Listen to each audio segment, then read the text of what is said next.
Hello साथियों, net के तर्ज पर बेट की तैयारी। जी हाँ, बेट बिहार एलिजिबिलिटी टेस्ट में पेपर 1 के लिए आप लोगों को पूरे 10 यूनिट्स का स्टडी करना होता है और इसके एग्जाम का पैटर्न जो है वो नेट लेवल से कम नहीं रहने वाला है, जिसमें हम लोगों को पेपर 1 में बहुत सारे टॉपिक्स दिए हुए हैं और उसमें से हम लोग यूनिट 1 के पूरे 6 टॉपिक में से, जी हाँ, यूनिट 1 में पूरे 6 टॉपिक आते हैं, जिसमें हम लोग आज के क्लास में टॉपिक नंबर 2 देखेंगे, जिसका नाम है शिक्षार्थी की विशेषताएं, जिसमें हम लोग किशोर और वयस्क शिक्षार्थियों की अपेक्षाएं को स्टडी करेंगे, जिसमें हम लोगों को किस किस पहलुओं पर विचार करना पड़ेगा। किशोर और वयस्क के शैक्षणिक, सामाजिक, भावनात्मक और संज्ञानात्मक के संबंध में हम लोग इसकी विशेषताओं का अध्ययन करेंगे और उसके साथ साथ अंत में एक और उसके साथ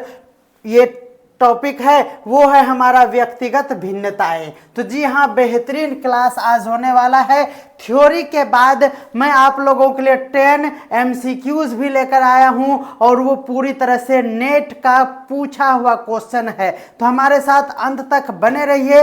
बेहतरीन क्लास के लिए आप चैनल को सब्सक्राइब कर लीजिए, रास education the modern way of learning. और शुरू करते हैं आज का बेहतरीन कंटेंट के साथ आज का क्लास। यूनिट 1 जिसका नाम है शिक्षण योग्यता का पाठ्यक्रम, जिसको हम लोग इंग्लिश में टीचिंग एप्टीट्यूड कहते हैं। पिछली क्लास में आपने देखा था शिक्षण यानी टॉपिक 1 को, शिक्षण अवधारणाएं, उद्देश्य, शिक्षण के स्तर, जिसमें हम लोगों ने बहुत ही अच्छे तरीके से समझा था। स्मरण शक्ति के बारे में, समझ और विचारात्मक विशेषताओं और उसकी मूल अपेक्षाओं के बारे में कंप्लीट स्टडी कर लिया है। उस वीडियो को देखने के लिए आप प्लेलिस्ट सेक्शन में जाएंगे, बेट नेट थ्योरी के नाम से एक प्लेलिस्ट मिलेगा, आप प्लेलिस्ट सेक्शन में जाकर हर वीडियो को देख सकते हैं। आज का क्लास हमारा है टॉपिक नंबर 2 यूनिट 1 का, जी हाँ, जिसमें शिक्षार्थी की विशेषताएं, किशोर और वयस्क शिक्षार्थियों की अपेक्षाएं और उसमें शैक्षणिक, सामाजिक, भावनात्मक, संज्ञानात्मक और व्यक्तिगत भिन्नताओं को स्टडी करेंगे। तो चलिए शुरू करते हैं आज का पहला टॉपिक, और ये टॉपिक है जो कि आप जान रहे हैं, ठीक है ना। चलिए, तो सबसे पहले हम लोग जानेंगे इस टॉपिक में कि किशोर शिक्षार्थी क्या होते हैं। जी हाँ, कौन कौन किशोर के कैटेगरी में आएंगे उसके बारे में हम लोग अच्छे से चर्चा करेंगे। जी हाँ, किशोर शिक्षार्थी, डैटमेंट एडोलेसेंट लर्नर एंड वयस्क के लिए एडल्ट लर्नर का यूज करेंगे हम लोग, यानी 2 टर्म हिंदी में कंफ्यूज कर सकता है, इसीलिए आप इंग्लिश में इसको याद कर लेंगे। जब भी एग्जामिनेशन में आएगा तो इंग्लिश को जरूर एक बार ध्यान दीजिएगा जहां भी आपको कंफ्यूजन हो। इसमें विशेषताएं और दूसरों से काफी क्या होते हैं, एक दूसरे से ये दोनों काफी भिन्न होते हैं। तो चलिए हम लोग पहले किशोर शिक्षार्थियों के बारे में हम लोग स्टडी करते हैं। ध्यान से देखिएगा, एक एक टर्म, एक एक वर्ड आप लोगों के लिए काफी इंपॉर्टेंट है और उसे इग्नोर करने पर दिक्कतें आ सकती है। तो चलिए, किशोर शिक्षार्थी, ध्यान दीजिएगा, किशोर शिक्षार्थी वे शिक्षार्थी हैं जिनकी आयु, अब देखिए आयु यहां पर दी गई है 10 से 19 वर्ष के बीच। जी हाँ, 10 से 19 वर्ष के बीच है और ये शिक्षार्थी जो वयस्क की ओर अग्रसर है। जी हाँ, वयस्क की ओर अग्रसर है, यानी वयस्कता से पहले के जो ये स्टेज होता है यही कहलाता है हमारा क्या, तो आपको कहलाता है किशोर। जी हाँ, वयस्क होने से पहले जो बच्चे होते हैं वो किशोरावस्था में रहते हैं। किशोर के बाद अगला स्टेप वयस्क होता है, ध्यान देना है। किशोर शिक्षार्थी विभिन्न प्रकार के विकास और परिवर्तनों का अनुभव करते हैं, जिसमें कि क्या क्या होता है, शारीरिक, बौद्धिक, मनोवैज्ञानिकता के साथ साथ सामाजिक परिवर्तन को भी देखा जाता है। ये आपको ध्यान में रखना पड़ेगा, शारीरिक, बौद्धिक, मनोवैज्ञानिक और सामाजिक परिवर्तन को देखा जाता है, ये ध्यान में रखना है आप लोगों को। अगर हम किशोर शिक्षार्थियों के आमतौर पर इसके विभाजन की बात करें, इसका वर्गीकरण की बात करें, तो ध्यान में रखना है कि इसे 2 भागों में विभाजित किया गया है। पहला हमारा होगा प्रारंभिक किशोरावस्था। जी हाँ, प्रारंभिक किशोरावस्था के अवधि में कभी कभी कन्फ्यूजन होता है, कहीं पे 10 से 12, 17 दे दिया जाता है, तो ध्यान रखना है आपको फर्स्ट पीरियड जो 5 साल का होगा, जिसमें हम लोग 12 से 17 को काउंट करते हैं, और उत्तर किशोरावस्था जिसमें हम लोग 17 से 19 तक देखते हैं। अलग अलग बुक में अलग अलग थोड़ा सा वेरिएशन हो सकता है, लेकिन ऑप्शन के अकॉर्डिंग जब आप जाएंगे तो कोई कंफ्यूजन नहीं होगा, इसीलिए आपको ये ध्यान में रखना होगा। वे लगातार ऐसी गतिविधियों की तलाश करते हैं जो उनकी आवश्यकताओं और सीखने के अनुरूप हो। जी हाँ, किशोर अपने हर अवस्था में, उस अवस्था में वह यही चाहता है कि हमारे अनुकूल ही सब कुछ हो। जी हाँ, उनकी जो भी आवश्यकताएं होती है और सीखने की आवश्यकताएं होती है, वो सभी उसके गतिविधि के अनुरूप ही कार्य करे, ये हर किशोर चाहता है। जी हाँ, जब ये शिक्षार्थी किसी विषय में रुचि खो देता है, जब उसको किसी चीज से इंटरेस्ट नहीं होता है, तो वह काफी विघटनकारी हो जाते हैं और उसमें आगे शामिल नहीं होना चाहते हैं। जी हाँ, जैसे ही कोई किशोर को उसके मन के अनुकूल कोई कार्य नहीं हुआ, वो उससे दूरी बना लेते हैं और फिर वो उसमें संलग्न होना बिल्कुल भी नहीं चाहता है। ये किशोर के साथ ज्यादातर देखा जाता है। वे निरंतर सुधार के लिए प्रासंगिक फीडबैक के माध्यम से शिक्षकों से सहायता और समर्थन की आवश्यकता होती है। जी हाँ, अगर किशोर अवस्था में अगर आप चाहते हैं कि एक प्रॉपर वे में उसका आगे लाइफ क्रिएशन हो, अच्छे से उसका डेवलपमेंट हो, विकास हो, तो उसके लिए उसमें क्या जरूरी है कि शिक्षकों के द्वारा, जी हाँ, शिक्षकों से उनको सहायता मिले और समर्थन मिले, तो उनके लिए ये काफी अच्छा होगा। ठीक है ना, आगे देखते हैं। कह रहा है कि वे सीखने के लिए आवश्यक जानकारी विभिन्न स्रोतों से प्राप्त करते हैं, जिसमें से इंटरनेट, स्वयं के अनुभव और पुस्तकें सब शामिल है। वे पाठ्यक्रम और उसकी रुचि के क्षेत्र के बीच अंतर को हटाने के लिए शिक्षकों की सहायता आवश्यकता होती है। जी हाँ, शिक्षक की सहायता से वो अपने लाइफ का सृजन करता है। जी हाँ, वे चुनौतीपूर्ण गतिविधियां भी करते हैं। जी हाँ, स्टंट मारेगा, दीवार पे चढ़ के कूद जाएगा उस पार में और बोलेगा देखिए हम शक्तिमान बन रहे थे। जी हाँ, उन्हें सफलता के मार्ग पर चलते रहने के लिए निर्देशित और मार्गदर्शन की आवश्यकता होती है। जी हाँ, उसका अगर निर्देशन और मार्गदर्शन उसको अच्छे से नहीं दिया जाएगा तो उसका भविष्य अलग तरीके से अलग मोड़ पर जा सकता है। इसीलिए किशोरावस्था में ही उन्हें प्रॉपर गाइडलाइंस की जरूरत होती है और उसमें अहम भूमिका शिक्षक और उनकी माता पिता का होता है, ये सभी जानते हैं। उसी तरह से अगर वयस्कता की बात करें, वयस्क शिक्षार्थी जिसको एडल्ट लर्नर कहते हैं, उसकी विशेषता की बात करें तो सबसे पहले हम लोग जानते हैं वयस्क किशोर शिक्षार्थी वे होते हैं जिनका आयु, अब यहाँ पे भी कंफ्यूजन है बहुत सारे शिक्षार्थियों के द्वारा, बहुत सारे शिक्षाविदों के द्वारा 15 से 35 कहा गया है, तो किन्हीं के द्वारा कोई और भी कहा गया है। हमने इस स्लाइड में वो बातें इंक्लूड कर लिया है, तो अवधि पर नहीं जाएंगे। देखिए अब यहाँ पर दिया हुआ है आर्थिक सहयोग और विकास संगठन। जी हाँ, ध्यान देना है, आर्थिक सहयोग और विकास संगठन, Organization for Economic Cooperation and Development, जिसको OECD कहते हैं, और यूनेस्को जैसे दुनिया के अन्य विभिन्न संगठनों ने शोध पत्रों में इस अवस्था में जो एज ग्रुप लिया है, ये ध्यान रखना है 24 से 65 वर्ष की आयु को उन्होंने वयस्क शिक्षार्थी को बताया है। जी हाँ, वयस्क शिक्षार्थी का एज जो है OECD के अनुसार 24 से 65 वर्ष का वर्णन है। ये बातें आपको अच्छे से ध्यान रख लेना है, ये स्टार पॉइंट है। वयस्क शिक्षार्थी परिपक्व शिक्षार्थी होते हैं जो सीखने की प्रक्रिया में लगे रहते हैं। वयस्क शिक्षार्थी आमतौर पर 18 वर्ष से अधिक उम्र के होते हैं। अब यहाँ पर देखिए इन्होंने 24 कहा, इससे पहले हमने 15 से ही काउंट किया, लेकिन आमतौर पर जो हम लोग वयस्क कहते हैं वो 18 के साथ हम लोग जानते हैं कि 18 साल के बाद उसे वयस्क का हम लोग भी दर्जा दे देते हैं।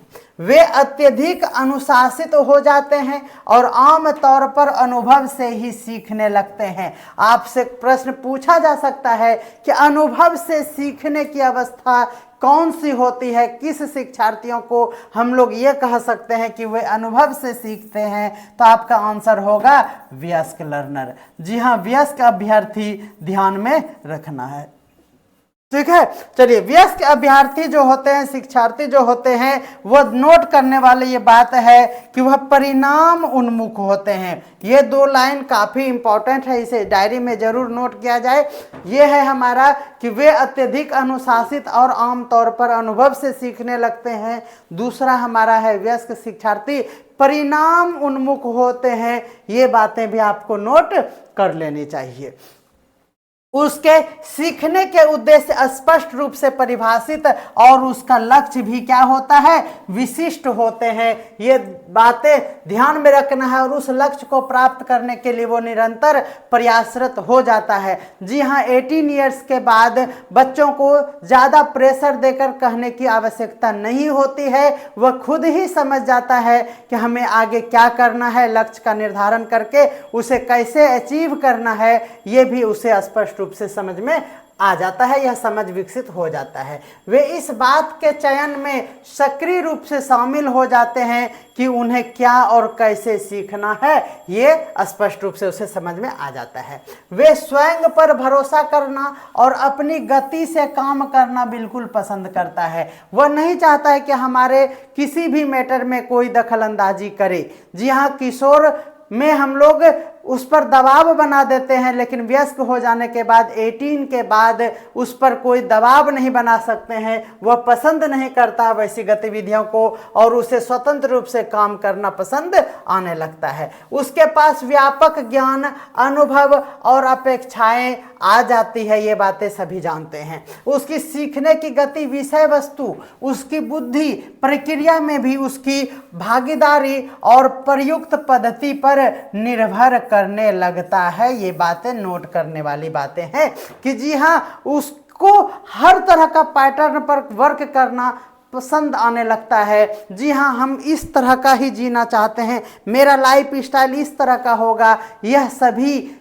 बातें सोचने लायक हो जाता है जब कोई वयस्क शिक्षार्थी होता है।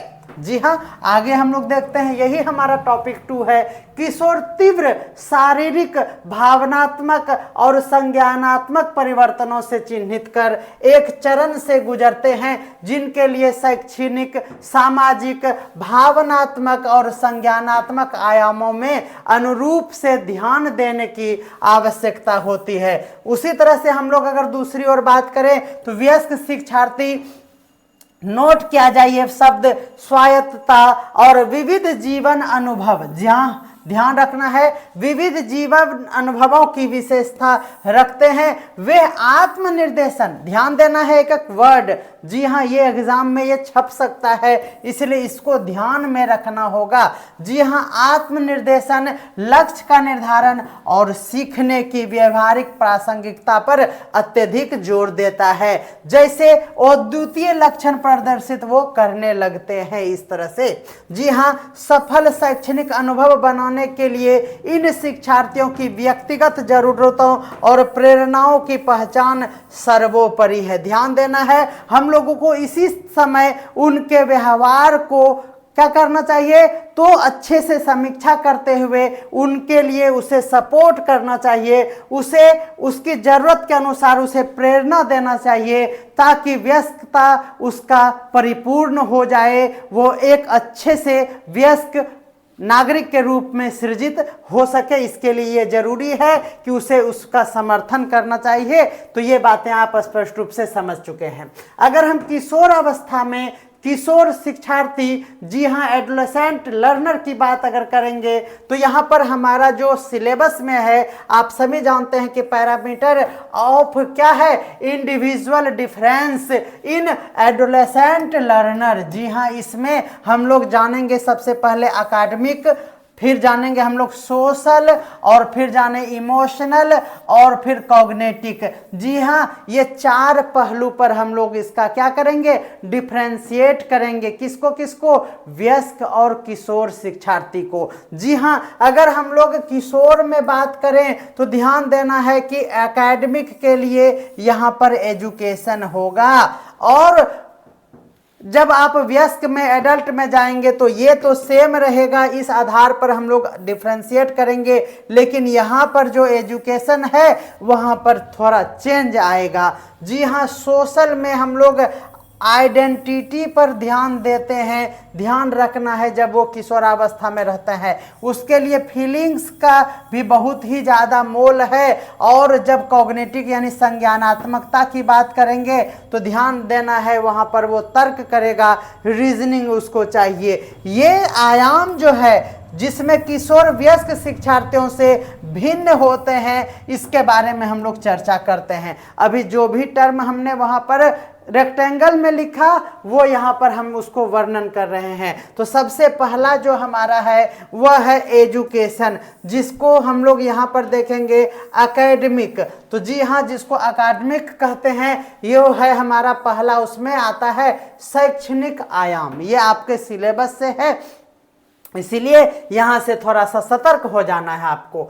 शैक्षणिक आयाम से तात्पर्य है शिक्षार्थियों की शैक्षिक पृष्ठभूमि और स्तर के साथ साथ ज्ञान से है। ध्यान देना है कि अगर आप शैक्षणिकता में बात करें, शैक्षणिक आयाम की बात करें, तो शिक्षार्थियों का क्या क्या हम लोग देखेंगे उसमें, तो उसमें शैक्षिक पृष्ठभूमि, स्तर और ज्ञान को देखेंगे। अगर हम लोग सामाजिक आयाम की बात करें, जी हाँ, हमारा दूसरा जो है हमारा वो सोशल यानी सामाजिक आयाम की अगर बात करें तो सामाजिक आयाम की पहचान जो होती है, पहचान की भावना स्थापित करने, अपनी भूमिका और उद्देश्य को खोजने तथा इस क्षेत्र में स्वाभाविक भाग क्या है, स्वाभाविक भाग के रूप में जोखिम उठाने की प्रक्रिया शामिल है। जी हाँ, सामाजिक तौर पर सबसे बड़ी बात यहाँ पर है कि इस क्षेत्र में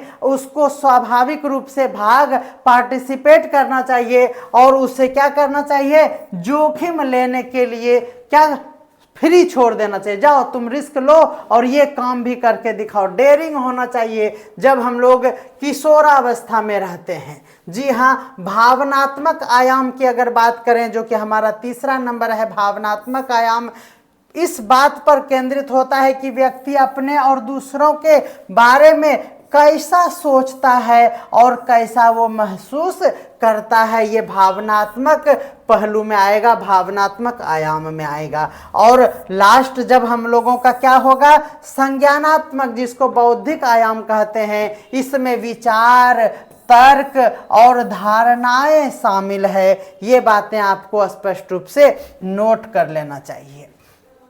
उसी तरह से जब हम लोग यहाँ पर क्या देखेंगे, तो जब हम लोग देखेंगे क्या, एडल्ट के लिए देखेंगे, तो यहाँ पर थोड़ा सा और हम लोग विस्तार से थोड़ा सा चर्चा करते हैं। वहाँ पर हमने क्या किया, तो यहाँ पर प्रिसाइज करके आप लोगों को 1, 2, 3 और 4 ये जो आपको सिलेबस में दिया हुआ है 1, 2, 3 और 4 इसकी चर्चा हमने यहाँ पर किया, और भी यहाँ पर हम लोग उसको विस्तार से देखना पसंद करेंगे। जी हाँ, शैक्षिक आयाम ठीक है, किसके लिए जरूरी है, तो अगर अभी हम किशोर की बात करें तो अब यहाँ पर विस्तार से चर्चा करेंगे ताकि एक भी क्वेश्चन आपका छूट नहीं जाए। ठीक है, ध्यान देना है सबसे पहले। अब यहाँ पर आपको डायरी में जरूर यहाँ से नोट करते चलना है, क्योंकि उधर हमने क्या किया, अपने इस टॉपिक की भूमिका को बनाया। अब यहाँ पर हमारा एग्जाम ओरिएंटेड कंटेंट शुरू होता है।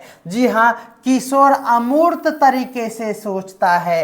नोट किया जाए योर ऑनर, नर किशोर जो है वह अमूर्त रूप से सोचता है, नए विचारों का पता लगाना उसके लिए सबसे प्राथमिकता होती है। नए नए विचार उसके मन में आते हैं और उसे और अधिक उत्साहित होकर जानने का प्रयास करता है। जी हाँ, अमूर्त तरीके से सोचता है, ये बातें ध्यान में रखना होगा।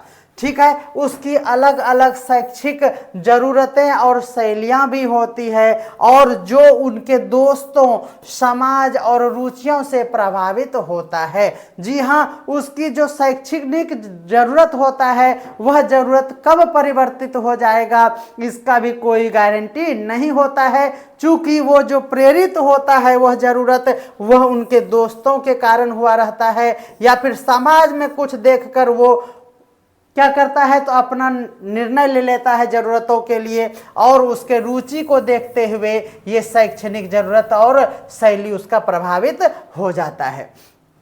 वे अपने लक्ष्य के निर्धारण करते हैं लेकिन उसे यह समझने की मदद की जरूरत हो सकती है। क्या समझना है कि उसकी शिक्षा उसके भविष्य को कैसे प्रभावित करेगा। जी हाँ, हमारे ही सामने एक मेरा स्टूडेंट है जो कहता है कि सर हम क्रिकेटर बनेंगे और हाई मोटा है एकदम। तो हम बोलते हैं कि तू कितना रन बनाता है, तो बोलता सर यहाँ तो बहुत अच्छा परफॉर्मेंस है लेकिन मम्मी पापा हमें सपोर्ट नहीं करते हैं, बस पढ़ो पढ़ो पढ़ो कहते हैं। तो हम भी उसको मोटिवेट करते हैं कि पूरे इंडिया में ये देखो, उसको डिमोटिवेट नहीं, बस उसको उसके प्रति जो आकर्षण है उसको हटाने का प्रयास करते हैं, क्योंकि शारीरिक क्षमता भी जरूरी है। क्या तो लक्ष्य का निर्धारण करने के लिए उसे भविष्य के प्रति हम लोग क्या करते हैं, जागरूक करते हैं, ताकि उसका भविष्य भी क्या हो तो स्पष्ट रूप से सुलझा हुआ होना चाहिए। अगर हम लोग सामाजिक आयाम की बात करेंगे तो किशोर सामाजिक समूहों में अपनी जगह तलाश रहे हैं और वे खुद की पहचान विकसित कर रहे हैं। जी हाँ, जब कोई किशोर होता है तो उसी समय उसको ये भावना मन में आता है कि अगर मम्मी घर में मार दी है तो उस शर्म से बाहर नहीं निकलेगा। क्यों? क्योंकि उसको पता है कि बाहर में जाएंगे तो सभी चिढ़ाएंगे उसे। बस इसमें यहाँ यही आता है कि वह सामाजिक समूहों में अपनी जगह तलाशता है कि हमको कितना रिस्पेक्ट मिल रहा है और वह खुद के पहचान को विकसित कर रहे हैं। वे अपने साथियों द्वारा स्वीकार किए जाने के साथ साथ अधिक स्वतंत्र भी बनना चाहते हैं। जी हाँ, उसे स्वतंत्रता बहुत ही पसंद है। उनके दोस्तों का उनके व्यवहार और सोच पर बहुत ज़्यादा प्रभाव पड़ता है, चाहे वह स्कूल में हो या फिर बाहरी कोई भी वातावरण में हो। उन्हें दूसरों के साथ काम करना और समूह की गतिविधियों में सीखना सबसे अच्छा लगता है। ये बातें आप ध्यान में रखिएगा। ये किसके लिए हम लोग देख रहे हैं तो ये हमारा है किशोर शिक्षार्थी, जो हमारा पहला है। फिर हम लोग तीसरे नंबर पर बात करते हैं भावनात्मक आयाम की। तो भावनात्मक आयाम में किशोरावस्था में क्या होता है तो किशोरों को कई तरह की भावनाओं का अनुभव होता है। वे चीज़ों को अधिक दृढ़ता से महसूस कर सकते हैं तथा यह समझने में संघर्ष कर सकते हैं कि क्या समझना है इसको, वे कौन है और वो कहाँ रहना चाहिए। जी हाँ, इसके लिए वो क्या करता है तो वह उसके लिए संघर्ष करना शुरू कर देता है और यह समझने का प्रयास करता है कि क्या है तो कोई वे कौन है और वे कहाँ रहना चाहिए। इसके साथ साथ तनाव, साथियों के दबाव और संघर्षों को संभालना भी उसके लिए महत्वपूर्ण है। ध्यान रखना है उन्हें अपने बारे में बेहतर महसूस करने में मदद करने के लिए सहायक वातावरण की बहुत ही ज़्यादा ज़रूरत होती है। ठीक है ना। चलिए, ये अगला है हमारा 4 नंबर। जी हाँ, संज्ञानात्मक, जिसको बौद्धिक आयाम भी कहते हैं हम लोग, ध्यान देना है। कॉग्निटिव ये है हमारा अवस्था। जी हाँ, ये है हमारा किशोरों में सोचने और समस्याओं को हल करने के तरीके में बड़े बदलाव आते हैं। यहाँ पर वे चीज़ों को अलग अलग दृष्टिकोण से देखने और आलोचनात्मक रूप से सोचने में बेहतर हो जाते हैं। उनकी शिक्षा दूसरों के साथ बातचीत और व्यक्तिगत रुचि यह तय करने में मदद करती है कि वह कितना जिज्ञासु है और सीखने में कितने व्यस्त हैं। ये उनके बातचीत से स्पष्ट हो जाता है। किसके बातचीत से? किशोर शिक्षार्थी के बातचीत और उसके जिज्ञासा को देखकर हम लोग ये पकड़ लेते हैं कि वह कितना रुचि रखता है कोई चीज सीखने में। उन्हें ध्यान देने और प्रेरित रखने में हमेशा उतार चढ़ाव होते रहता है, इसलिए वे अपनी पढ़ाई के साथ ट्रैक पर बने रहने में मदद की उसको जरूरत है। जो अभी सोचा ये करेंगे, शाम में उसका वो निर्णय बदल जाता है, तो उसको उसी निर्णय पर अडिग रखने के लिए उससे जरूरत है किसी के सहायता की। तो ये बातें भी आपको ध्यान से रखना पड़ेगा। अगर हम लोग यहाँ पर और भी व्याख्या करना चाहेंगे तो शैक्षणिक विशेषताओं में कुछ बातें हैं जो आपको अच्छे से नोट कर लेना चाहिए। शैक्षणिक विशेषताओं में ज़्यादातर उत्तरदाताओं और छात्रों की शिक्षा के प्रकार, शिक्षा के स्तर, जी हाँ ध्यान देना है, शिक्षा के स्तर और ज्ञान से संबंधित होता है। इसमें शिक्षार्थी की शिक्षा, सीखने का लक्ष्य और पूर्व ज्ञान जैसे पहलू शामिल है। एग्जाम ओरिएंटेड लाइन है। हम ये चाहते हैं कि हमारे नोट्स के स्टडी के बाद आपका कुछ भी ना छूटे। तो हमने फर्स्ट लेवल में एक एक लाइन में समझाया तीनों को, फिर हमने कुछ अच्छे से व्याख्या किया जो हमारे साधारण भाषा में थे। अब है हमारा इग्नू में जो डाटा है, इस लाइन को आप जल्दी से नोट कर लीजिएगा। ये बेहतरीन कंटेंट आप लोगों को मिल रहा है। ये सोर्स है इग्नू का बुक। जी हाँ, ठीक है। और इसमें बहुत सारे अच्छे अच्छे बुकों का ये लाइन है जो एग्जाम ओरिएंटेड है। प्रीवियस ईयर नेट में जो पूछा हुआ लाइन है उसके एक्सप्लेनेशन को हमने यहाँ पर शामिल किया है। ये बातें एकदम स्पष्ट रूप से आपको दिखेगा। ध्यान दीजिएगा कि क्या है। देखिए, इस स्तर में शैक्षणिक विशेषता देख रहे हैं किन का, तो हम लोग देखते हमारे सिलेबस में किशोर के लिए भी ये आता है और वयस्क के लिए भी आता है। अभी हम लोग सिर्फ और सिर्फ किशोर के लिए बात कर रहे हैं। तो किशोर में इस स्तर में क्या, इस स्तर मतलब शैक्षणिक स्तर पर देखेंगे तो चुनौतियों को स्वीकार करने पर उच्च उपलब्धियां प्राप्त की जा सकती है। ठीक है ना। इस अवस्था में, अगर किशोरावस्था में अगर कोई चुनौती रिस्क लेता है तो हो सकता है कि आगे जाकर क्या हो, कोई बहुत बड़ा अचीवमेंट उसे मिल जाए। ये ध्यान में रखना है। ऐसे शिक्षार्थी निष्क्रिय शिक्षण अनुभव की तुलना में एक सक्रिय शिक्षण अनुभव को प्राथमिकता देता है। ये लाइन तो छपेगा ही एग्जाम में, बिल्कुल छपेगा। लास्ट में आप लोगों को मैं क्वेश्चन भी दिखाऊंगा इससे आया है या नहीं। जी हाँ, वह निष्क्रिय शिक्षण अनुभव की तुलना में वह एक सक्रिय रूप से शिक्षण करना पसंद करता है। ठोस सोच से वह क्या होता है, अमूर्त सोच की ओर बदलाव आ रहा है। यह भी नोट कर लेना है। किशोर शिक्षार्थी जो होते हैं वह आत्मचिंतनशील हो जाते हैं। वे सीखने की गतिविधियों के दौरान साथियों के साथ बातचीत करना बहुत ही पसंद करता है। जी हाँ, बातचीत करते करते बुक यानी जो उसका क्लास नोट्स करने वाला डायरी होता है उसमें हजारों कंप्लेन हो जाता है, क्योंकि वो सीखने के साथ साथ देखा ये क्वेश्चन तुमको समझ में आया रे, उसको समझ में आ गया है, लेकिन वो बगल वाले को कहता तुमको समझ में आया, लाओ हम समझा दे। अब वहां छोड़कर उसको समझाने लगा। तो ये क्या है, यह उसे बातचीत करके सीखने में और भी आनंद आता है।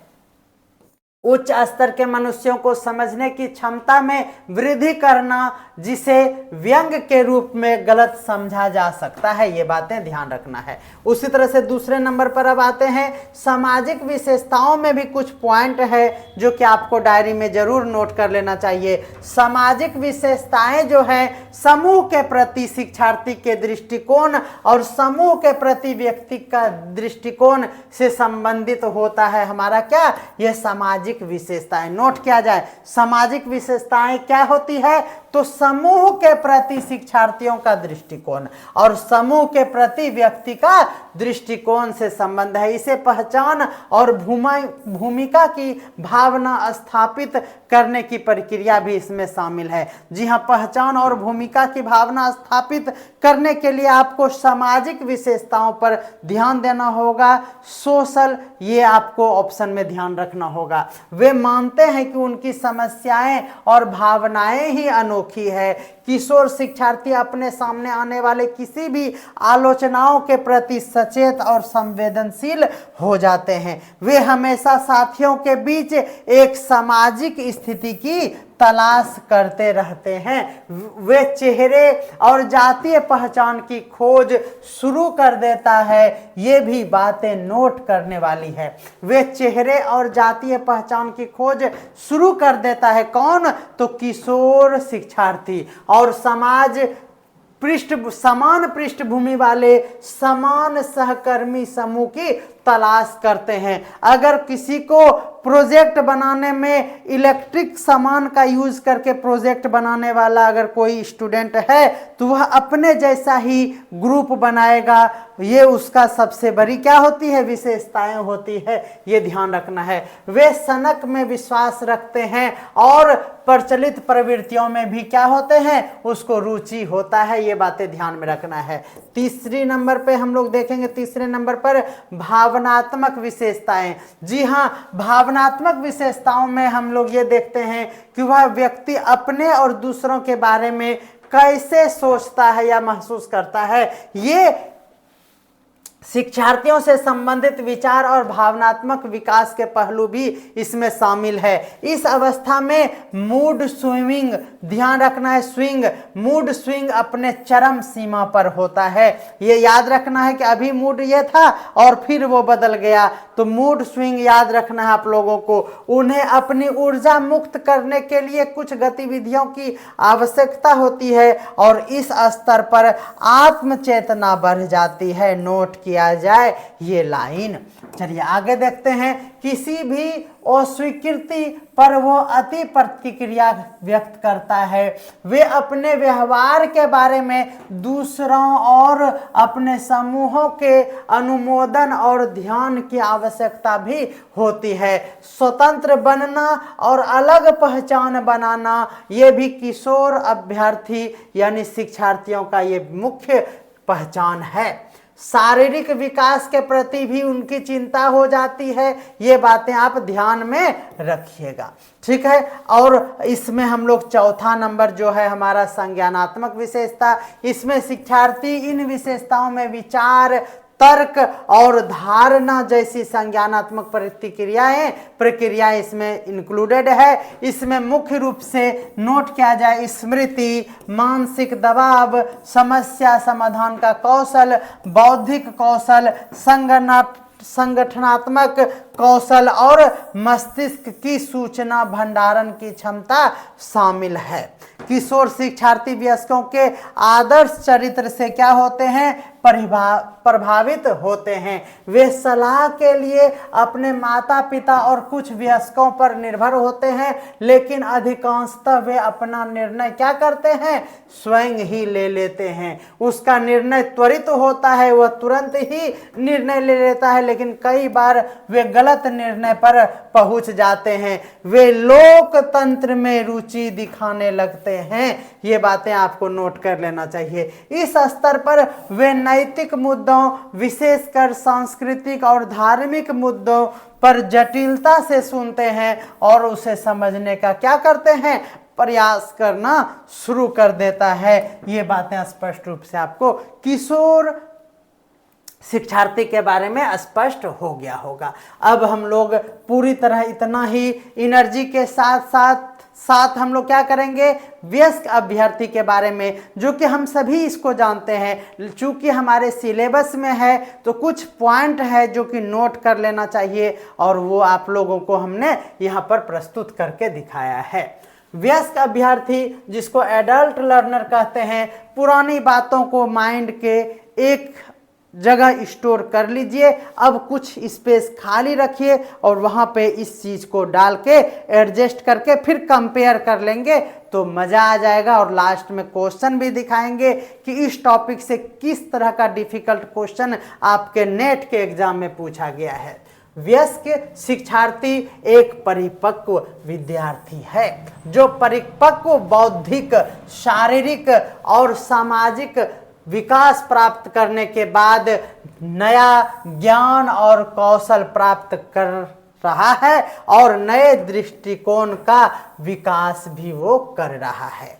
जी हाँ, अगर हम लोग यहाँ पर इसके पहलू पर बात करें, इसके कैरेक्टर पर बात करें एडल्ट लर्नर का, तो यहाँ भी वही 3 अवस्था है जिसमें हम लोग एकेडमिक, सोशल, इमोशनल और कॉग्निटिव, ये 3, वहाँ भी हमने 4 पढ़ा था, यहाँ भी 4 है। लेकिन इसके अंदर ये जो हमारा है ये बदल जाता है। यहाँ पर है कि वो एकेडमिक रूप में क्या देखेगा, तो प्रैक्टिकल और रिलेवेंसी को वो ओरिएंटेड, यानी उसके ओर वो उन्मुख होगा। सोशल में, समाज में वो इंडिपेंडेंटता की ओर होगा, और इमोशन में वो स्टेबल हो जाता है, वो मैच्योर हो जाता है। और कॉग्निटिव में वो उसका एक्सपीरियंस बेस्ड, उसके भावनाओं पर क्या होता है, यहाँ पर कॉग्निटिव यानी संज्ञानात्मक विकास के लिए वह अपने अनुभव से प्रेरणा लेना शुरू कर देता है जब कोई वयस्क शिक्षार्थी होते हैं। वयस्क शिक्षार्थी के प्रमुख विशेषताओं की बात करें तो इन शॉर्ट हम लोग पहले नंबर पर देखते हैं शैक्षणिक आयाम, जिसको क्या बोलते हैं, एकेडमिक बोलते हैं। वयस्क शिक्षार्थी की बात करेंगे तो जरूरतें बहुत सारी होती हैं। वे सीखने के लिए जीवन में अनुभवों का खजाना लेकर आते हैं। वे व्यवहारिक शिक्षा को ही प्राथमिकता देता है जिसका वे वास्तविक जीवन में उपयोग कर सके। दूसरा नंबर है सामाजिक आयाम। तो वयस्क शिक्षार्थी स्वतंत्र होते हैं, वह अपनी शिक्षा प्रबंधन स्वयं करना ही पसंद करते हैं। उन्हें बदलाव करना कठिन लगने लगता है, वह चेंज होना बिल्कुल नहीं चाहता है, फिर भी दूसरों के साथ मिलकर वो काम करना क्या करते हैं, पसंद करने लगते हैं। तीसरे नंबर पर जब भावनात्मक आयाम की बात करेंगे तो वयस्क अभ्यर्थी अपने सीखने से परिणाम देखना चाहते हैं और स्पष्ट लक्ष्य का निर्धारित करते हैं तथा वे सीखने की जिम्मेदारी लेते हैं और चुनौतियों से उसे निपटने में अपने आप को परिपूर्ण मानते हैं। संज्ञानात्मक अगर बात करें तो संज्ञानात्मक में वयस्क विद्यार्थी अपने पिछले अनुभवों का उपयोग करते हैं।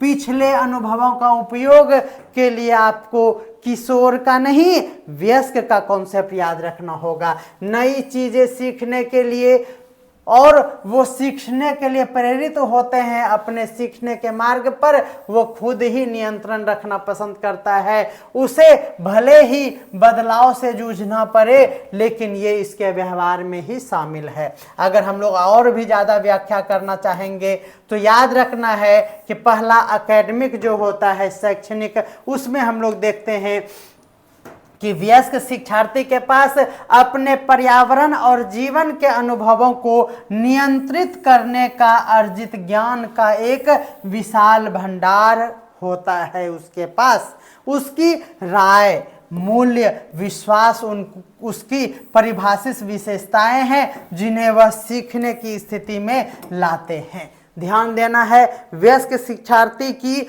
आत्म छवि को ठेस न पहुंचाने के लिए शिक्षकों और सुविधाकर्ता को उसके साथ अत्यंत सम्मान और समानता वाले व्यवहार करना चाहिए। जी हाँ, इस अवस्था में उसे कोई हर्ट ना करे, उसके क्या कहते हैं, उसके जमीर को कोई ललकारे ना, इसके लिए वो क्या हो, तो ये उसके लिए वो तैयार रहता है। और इसमें शिक्षकों को या फिर उसे जो भी सुविधा प्रदान कर रहे हैं, चाहे वो पेरेंट्स ही क्यों न हो, उनको ये सावधानी बरतनी चाहिए। वयस्क शिक्षार्थियों के लिए बनाई गई किसी भी सीखने की प्रक्रिया को वयस्क शिक्षार्थियों की जरूरतों को पूरा करने के लिए ही तैयार किया जाना चाहिए। उसे कोई भी रूल रेगुलेशन थोपना नहीं चाहिए। जी हाँ, वयस्क परिणाम उन्मुख होते हैं। नोट किया जाए, वो क्या चाहते हैं कि किसी भी चीज का रिजल्ट हो। वो पूछता है,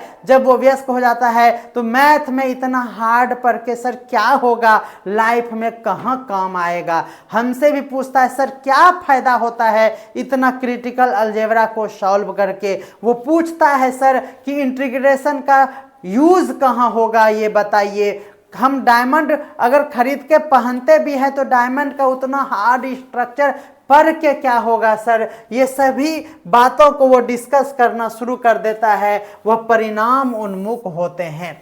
उन्हें सीखने की गतिविधियों से क्या मिलेगा, इसके लिए उसकी विशिष्ट अपेक्षाएं होती है। और अगर उनकी अपेक्षाएं पूरी ना हो तो वो अक्सर स्वैच्छिक सीखने को से बाहर हो जाते हैं। और कई वयस्क व्याख्यान सुनने के बजाय कुछ सीखना पसंद करते हैं। ये बातें सभी जानते हैं। और न्यू शिक्षा नीति जो है, नई शिक्षा नीति, उसमें भी इसे शामिल किया गया है। अब हम लोग सामाजिक बात करें। सामाजिक में तो कई स्वनिर्देशित वयस्क शिक्षार्थी जो होते हैं एक शिक्षण समुदाय को प्राथमिकता देते हैं, जिसके साथ बातचीत कर सके और प्रश्नों और मुद्दों पर वो डिस्कस कर सके, चर्चा कर सके। अधिकांश वयस्क शिक्षार्थियों के पास परिवार, मित्र, समुदाय और काम के प्रति कई जिम्मेदारियां और प्रतिबद्धताएं उसके पास आ जाती है। सीखने के लिए समय निकालना वयस्क शिक्षार्थी को प्रभावित करता है। वे चाहते हैं कि उसके साथ सम्मान से कोई पेश आए। अगर उसे अपमानजनक बातें कह देंगे तो वह क्या होगा, फायर हो जाएगा। ध्यान रखना है। वयस्क शिक्षार्थी दूसरों के साथ और विभिन्न परिस्थितियों और मुद्दों पर स्वतंत्र रूप से और सहयोगात्मक रूप से काम करने की क्षमता विकसित करते हैं, जो उन्हें आसपास की दुनिया से संबंध में आम भलाई और स्वयं की भलाई को प्रभावित करता है। उसी तरह से अगर हम लोग भावनात्मक, जो कि हमारा तीसरे नंबर पर आएगा, इसमें वयस्क आमतौर पर नियंत्रण और आत्मनिर्देशन की भावनाओं को क्या करता है, पसंद करता है। ये दो लाइनें, दो वर्ड आपको ध्यान में रखना है। अगर उन्हें सीखने के माहौल में विकल्प और चुनना पसंद होता है, ये बातें ध्यान रखना है। यहाँ तक कि वयस्क जो आत्मनिर्देशन से चिंता महसूस करते हैं, वे भी अगर उसे उचित प्रारंभिक सहायता दी जाए तो इस दृष्टिकोण की सराहना करना वो सीख सकते हैं। उसकी उम्र और शारीरिक स्थितियों के आधार पर वयस्क शिक्षार्थी युवा छात्रों की तुलना में अधिक धीरे धीरे मनोप्रेरक कौशल प्राप्त करता है और उन्हें छोटे फॉन्ट पढ़ने में और कंप्यूटर स्क्रीन पर छोटी छोटी छवियां देखने में अधिक कठिनाइयां होती है। अनुभव के माध्यम से वयस्क किसी भी विषय से डर सकते हैं, किसी विषय के बारे में चिंता कर सकते हैं और नौकरी की जिम्मेदारियां और नीति का जबरन बदलाव के बारे में वह गुस्सा महसूस करता है। जी हाँ, जब हम लोग बचपन में क्या होता था, किसी चीज से जब जैसे मान लीजिए मैथ का हम लोगों को ज्योमेट्री समझ में नहीं आता था तो एक डर मन में बन जाता है और वो बहुत दिन तक रह जाता है। यानी वयस्क अवस्था में भी उससे उसको डर लगने लगता है। ये सभी जानते हैं। ये भावनाएं सीखने की प्रक्रिया में बाधा डाल सकता है। वयस्क कार्यस्थल कौशल में दक्षता हासिल करना बहुत पसंद करता है। कहीं किसी के यहाँ गया तो ध्यान देना है कि उसको लगता है कि अगर ये काम हम ही निपटा के क्रेडिट ले लें, चाहे उसके लिए टांग हाथ काहे नहीं टूट जाए, तो वो ये पसंद करता है। तो ध्यान रखना है कि कार्यस्थल पर कौशल में दक्षता हासिल करना उसे बहुत ही पसंद है, क्योंकि इससे आत्मविश्वास बढ़ता है और यही बात तो है जो कि उसे आत्मसम्मान मिलता है और इसके लिए वह कुछ भी करने को तैयार रहता है। और चौथा नंबर जो हमारा है संज्ञानात्मक, उम्र बढ़ने के साथ साथ मनुष्य में होने वाली प्राकृतिक संज्ञानात्मक गिरावट के कारण वयस्क शिक्षार्थी के लिए बहुत सारी चुनौतियां इसमें देखी गई है। नई जानकारी को सक्रिय रूप से संसाधित करने के लिए अधिक समय की आवश्यकता होती है।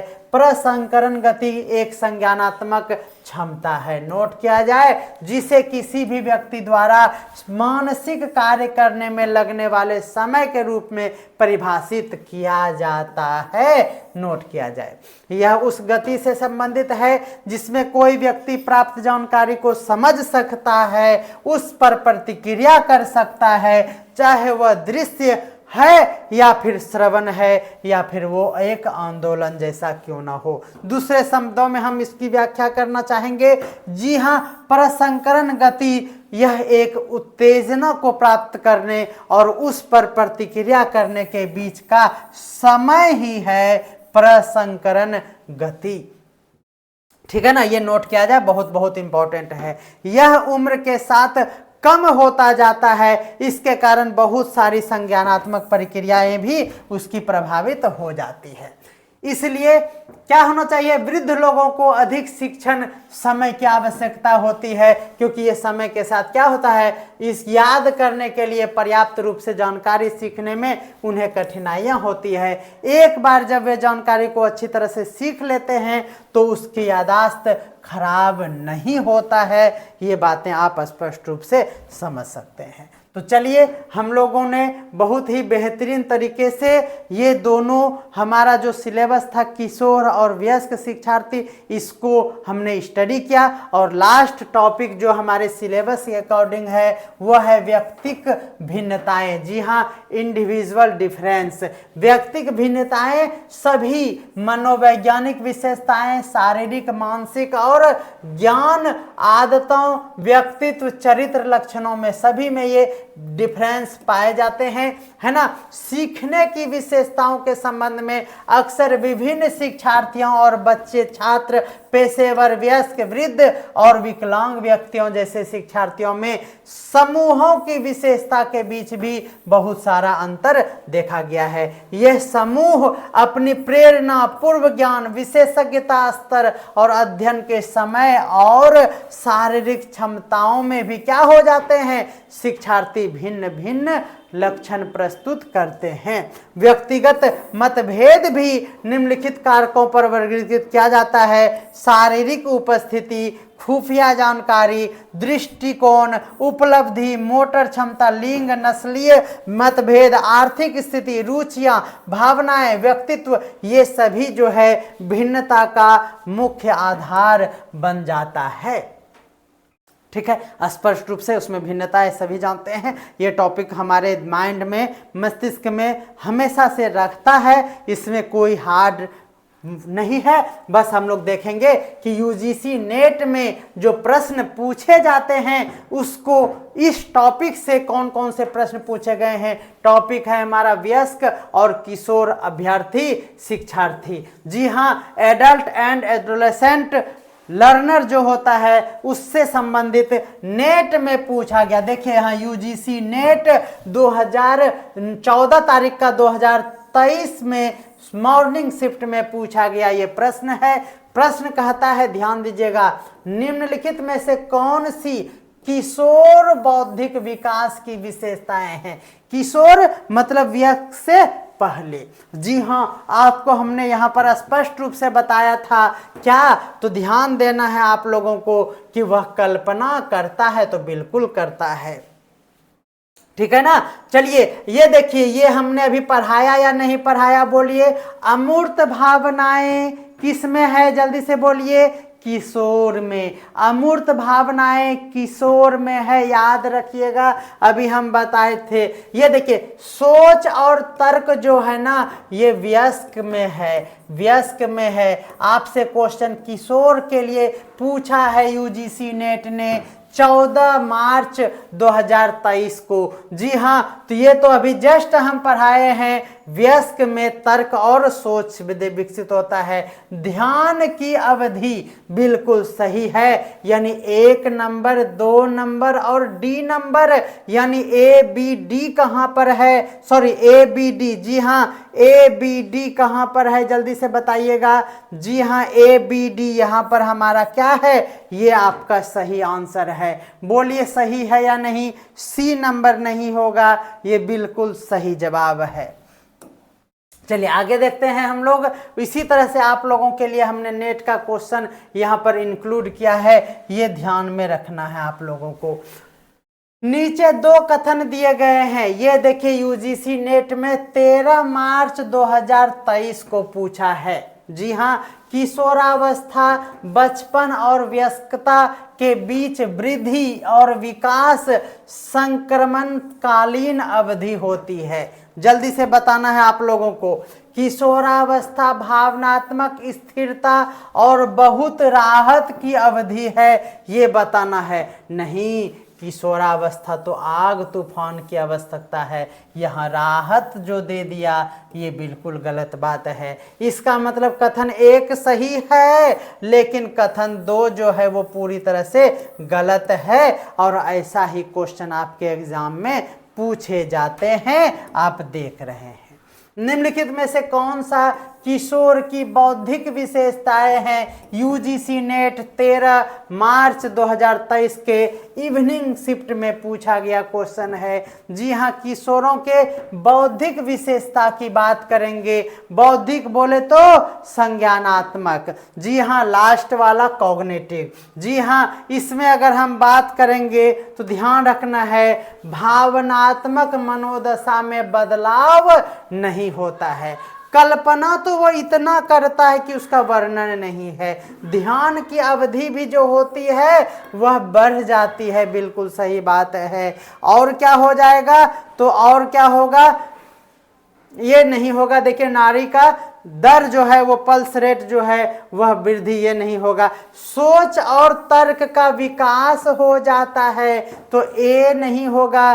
बी सी और ई कहीं पर है, बी सी ई आपको यहाँ पर देखने को मिल रहा है, ये आपको स्पष्ट रूप से समझ में आ गया होगा। यदि कोई बच्चा शर्म के कारण अन्य बच्चों के साथ खेलना नहीं चाहता है तो व्यक्तिगत अंतर, ये जो लास्ट टॉपिक था उससे संबंधित ये प्रश्न पूछा गया है 10 अक्टूबर 2022 के मॉर्निंग शिफ्ट में। जी हाँ, व्यक्तिगत अंतर के निम्नलिखित विकासात्मक क्षेत्र निम्नलिखित में से कौन सा है? जल्दी बोलिएगा। देखिए कोई बच्चा शर्म के कारण अन्य बच्चों से क्या है के साथ खेलना पसंद नहीं करता है। व्यक्तिगत अंतर, यही था हमारा लास्ट टॉपिक इस पार्ट का। जी हाँ, ये सेकेंड पार्ट हम लोग स्टडी किए हैं। और व्यक्तिगत अंतर में विकासात्मक क्षेत्र में निम्नलिखित में से कौन होगा?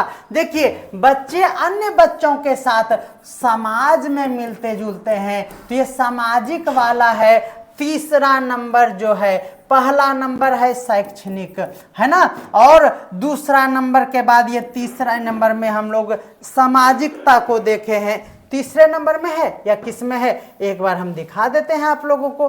तीसरे नंबर पर नहीं, दूसरे नंबर पर सामाजिक है। जी हाँ, सामाजिक जो है हम लोग दूसरे नंबर पर पढ़ते हैं। पहले नंबर पर शैक्षिक पर है ना, दूसरे नंबर पर हम लोग सामाजिक पर है। कोई दिक्कत है? सामाजिक पर है, ठीक है ना। तो ये बातें ध्यान रखना है कि बच्चे समाज में खेलते हैं और जब कुछ हो जाता है तो वह खेलना पसंद नहीं करता है, ये सामाजिक। देखिए यही है ना हमारा सिलेबस, तो इसमें हम लोग सामाजिक विकास को टिक करेंगे। एक एक लाइन इसीलिए हमने लेवल करके पढ़ाया कि एक भी प्रश्न आपका छूटे नहीं। यदि बच्चा बार बार गुस्सा करता है, नखरे करता है, तो व्यक्तिगत अंतर, ये देखिए लास्ट टॉपिक, जी हाँ लास्ट टॉपिक से क्वेश्चन है, अभी जस्ट इस पर चर्चा किए हैं। निम्नलिखित विकासात्मक क्षेत्र में कौन सा प्रभावित होगा ये बताना है। जब कोई बच्चा नखरा करता है तो और वो गुस्सा करता है तो व्यक्तिगत अंतर में हम लोग सामाजिक नहीं, मानसिक नहीं, उसकी भावनात्मकता को देखेंगे। ध्यान रखना है भावनात्मक इसका होगा। बिल्कुल आप स्पष्ट रूप से समझ पाएंगे जब हमारा थ्योरी देख लिए होंगे, अच्छे से नोट कर लिए होंगे।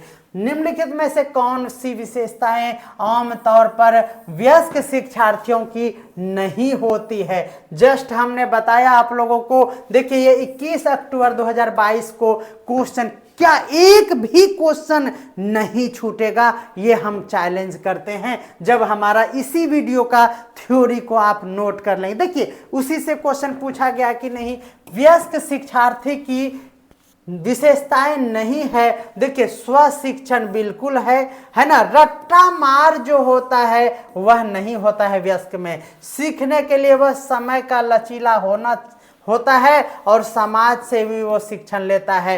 नहीं पूछा है, इसलिए बी नंबर आपका ऑप्शन बिल्कुल सही है। अब देखिए इस तरह के भी थोड़ा हार्ड क्वेश्चन भी इस पार्ट से टॉपिक 2 से आता है। निम्नलिखित में से कौन सी विशेषताएं किशोर की है। ये नवंबर 21 में इवनिंग शिफ्ट में पूछा गया क्वेश्चन है।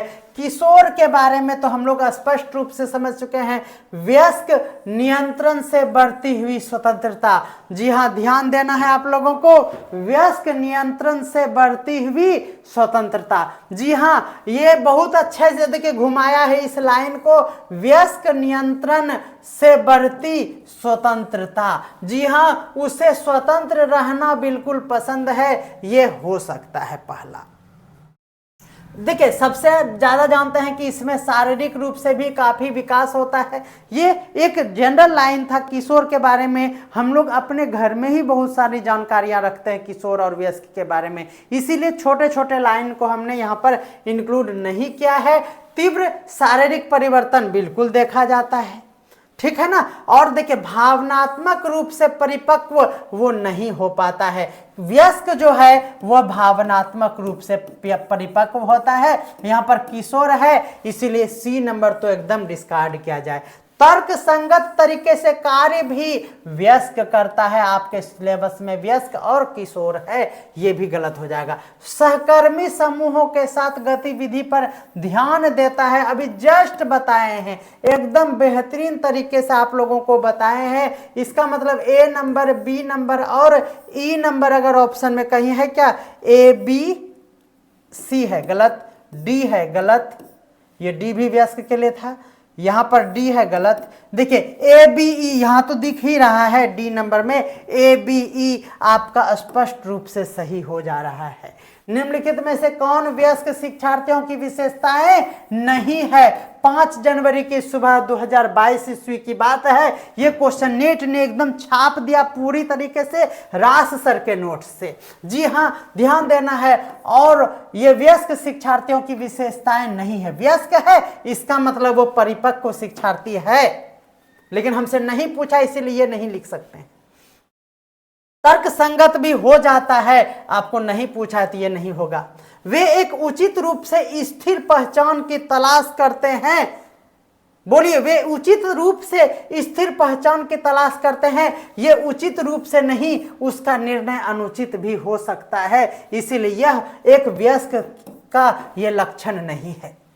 यानी सी नंबर आपका ऑप्शन हो सकता है, ठीक है ना। आगे हम लोग देखते हैं, वे संतुलित विकल्प बना सकते हैं। जी हां डी, अभी वो वयस्क ही है, वह संतुलित विकल्प बना सकता है क्या, ध्यान देना है। अक्सर समकालीन मूल्यों पर वह सवाल उठाते हैं, ये तो बहुत ही बड़ी बातें हैं। पहले ऑप्शन को देखते हैं, ऑप्शन में 2-2 ही है, इसीलिए 3 को टिक करने से बचेंगे। 2-2 का ही ऑप्शन है, अब हमें यह भी लग रहा है सही होगा, तो सी तो स्पष्ट रूप से क्या है, वो स्थिर है, तो सी वाला ऑप्शन पहले हम लोग टिक करेंगे। ये गलत हो गया, इसमें सी नहीं है, गलत हो गया। देखिए क्रिटिकल क्वेश्चन इस तरह का भी पूछा जाता है, जहां पर हम लोगों को एक से अधिक सही लगेगा। यहां पर सोचने की बात है।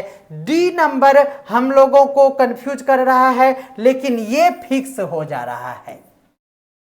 ई नंबर पर एकदम ताला लगा दिए और ई नंबर यहां पे नहीं है, इसीलिए हम लोग निर्णय ले पाए कि सी नंबर आपका ऑप्शन पे ताला लगा देना चाहिए। बोलिए इस तरह के क्रिटिकल थिंकिंग कहां से डेवलप होगा? तो आपको प्रैक्टिस करना पड़ेगा। और प्रैक्टिस कहां से करेंगे? कहां आप चिंता कर रहे हैं? 4000 MCQs वाला हम आपको क्लास नोट्स प्रोवाइड कराते हैं।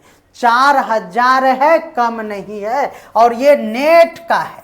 जी हाँ, अभी तक जितने भी प्रश्न पूछे गए हैं सभी का समाहित करते हुए, न्यू पैटर्न उस पर क्रिएट करते हुए हमने गहन अध्ययन करके ये 4000 MCQ का ये बुक बनाया है आप सबके लिए। और इसका पोस्ट ऑफिस से आप अपने घर तक मंगा सकते हैं, डाक के माध्यम से, मात्र 500 रुपया में। जी हाँ, 500 रुपया में बेहतरीन 300 पेज का ये क्लास नोट्स आप अपने घर तक मंगवाइए और अपने पढ़ाई को एक नया मोड़ दीजिए, ये हम आपसे रिक्वेस्ट करेंगे। चलिए, कह रहा है कि वयस्क शिक्षार्थियों की विशेषताएं क्या है? वयस्क शिक्षार्थी की विशेषताएं जो हमने अभी बहुत ही अच्छे से समझाया, 4 दिसंबर सुबह 2021 में पूछ लिया था नेट ने। जी हाँ, ध्यान देना है। क्या वयस्क में शारीरिक विकास? नहीं, ये किशोर में शारीरिक विकास पर ज्यादा ध्यान दिया गया था। जी हाँ, सहकर्मी समूह भी किशोर का है। ये बातें हम अभी तुरंत बताए हैं आप लोगों को, ठीक है ना। आगे देखते हैं। आत्मनियंत्रण का अभ्यास करने लगता है जब कोई वयस्क हो जाता है। इसका मतलब सी नंबर पर ताला हम अवश्य रूप से लगाते हैं। उसके बाद देखिए, तर्क संगत के रूप में कार्य करने की क्षमता।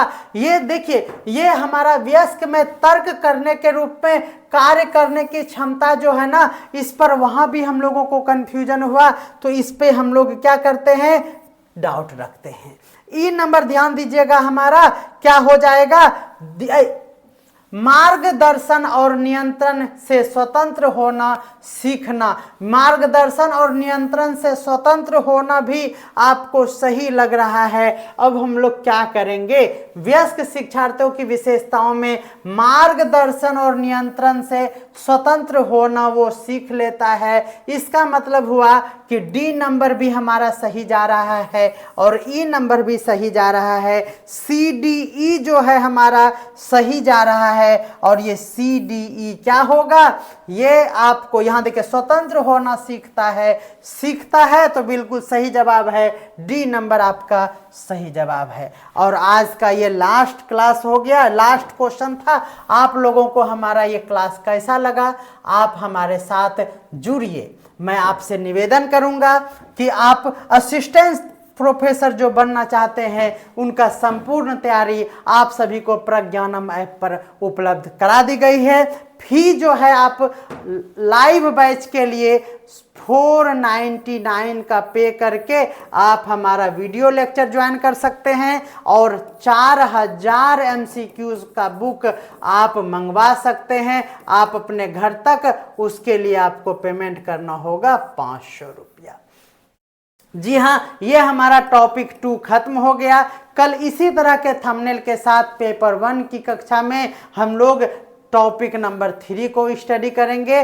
कुल 6 टॉपिक है हमारे इस यूनिट में। तो उसके बाद बेहतरीन मॉक टेस्ट भी आप लोगों का चलता है रात के 9 बजे, जिसमें हमने 11 मॉक अभी तक कराया है। बेहतरीन मॉक है प्रीवियस पेपर। ये 4000 MCQs का ही इसमें कंटेंट है, तो इसीलिए आपको ये भी अच्छे से याद हम करवाते हैं ट्रिक के माध्यम से। तो मिलते हैं अगले क्लास में जल्द ही।